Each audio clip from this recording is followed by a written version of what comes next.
We're about to see something of a resurgence of truly compact trucks.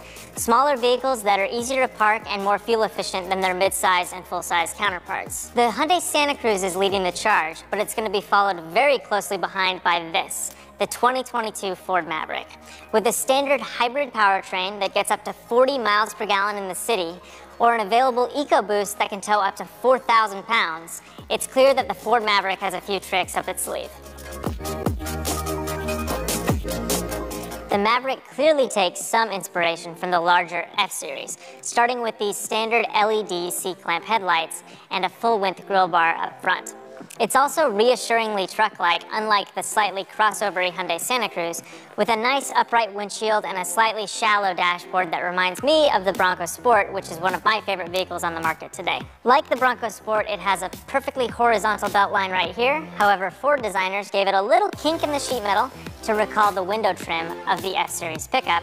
Since this is a unibody truck, there isn't a separate stamping between the bed and the rest of the body, but Ford butched it up just a little bit with a plastic bed rail cap that extends onto the C-pillar, preventing damage when you're unloading and loading gear. Like the Santa Cruz, the Maverick features unibody construction and a 4-cylinder exclusive powertrain, but Ford gives the buyer a choice of either a 2.5-liter hybrid inline-4 that gets that aforementioned 40 mile per gallon city rating, or a more powerful 2-liter EcoBoost engine borrowed from the Bronco Sport. The 191 horsepower hybrid is unfortunately limited to front-wheel drive, but it still gets 2,000 pounds of towing capacity, enough for many weekend playthings. If you've got a small speedboat or a camper though, you're gonna want the optional 250 horsepower EcoBoost engine. Available with front or all-wheel drive, the more powerful engine also has an optional towing package that boosts its rating to 4,000 pounds, more than enough for most active families, but down on the Santa Cruz's 5,000 pound maximum. This particular vehicle is an FX4, which means it's got the optional package that comes with all-terrain tires, a little bit more ground clearance, and 2 additional off-road driving modes for the terrain selector. The FX4 will only be available on the Lariat and the XLT all-wheel drive vehicles, which means it's limited to the EcoBoost engine. No problem by me, it's probably going to be a lot of fun to drive off-road. Moving to the back, there is absolutely no denying this vehicle's parentage. It is very clearly a Ford Maverick, thanks to the stamped tailgate that recalls those on the Ranger and the F-Series.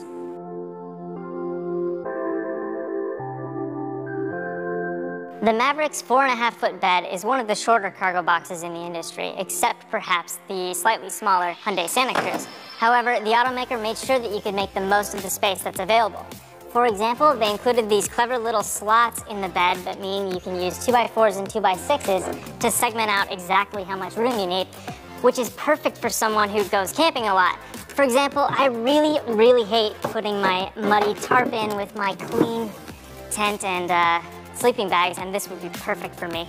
They also pointed out that you can use these to kind of create your own bike racks if you don't want to go out and purchase an aftermarket rack. There are a lot of other clever features back here as well. For example, there's a 110-volt outlet, and there are 12-volt power points that you can use to wire in your own accessories. Ford also included a clever little cargo box in the rear bed corner, making the most of the space available there that would otherwise be wasted. There's also a multi-level tailgate that clicks up in a partially up position using these cables here. That means that you can load up to 18 sheets of 4x8 plywood without having them sitting at an angle. The Maverick also gives you several different tie-down options. You've got 2 in the rear of the bed right here, 2 in the front of the bed floor, and then this pair of customizable tie-down rails. You also get 2 in the tailgate itself, the bottom of which doubles as a bottle opener for your beverage of choice. Ford also wanted to make sure that the interior of the Maverick was as user-friendly as the cargo box. For example, this armrest right here is cut away to make space for a tall 1-liter bottle, and the pockets themselves are pretty decently shaped and sized. There's a lot of storage in the center console, and Ford made sure to fit an electronic gear selector that doesn't take up quite as much room as a bulky traditional shift lever. An 8-inch infotainment screen is standard on every version of the Maverick, including the base XL model, and it comes with a few cool little slots that you could put a wallet or a cell phone or maybe a garage entry card or something like that. It all runs Sync 4, which is one of the best infotainment systems in the industry. This particular vehicle wears this really cool brown leatherette that feels like it's definitely up to some rugged weekend abuse. However, it's not the upholstery of choice for me. That belongs to the XLT, which has this really beautiful kind of cloth twill that looks much more attractive to my eyes than kind of just basic brown leather. I think that should be the flagship interior. This one's great. I like the cloth a lot better. We haven't even gotten to the best part yet. The Ford Maverick starts at less than $20,000, making it the cheapest hybrid in North America. And 40 miles per gallon is nothing to sneeze at. That price also includes such niceties as the 8-inch infotainment screen and a lot of those different tie-downs and functionality features that I was showing you in the interior and the bed. A fully loaded vehicle like this Lariat with the FX4 package and the EcoBoost engine will probably cost just over 30 grand, which still strikes me as an amazing deal. You can barely even get into a two-wheel drive Tacoma for that price.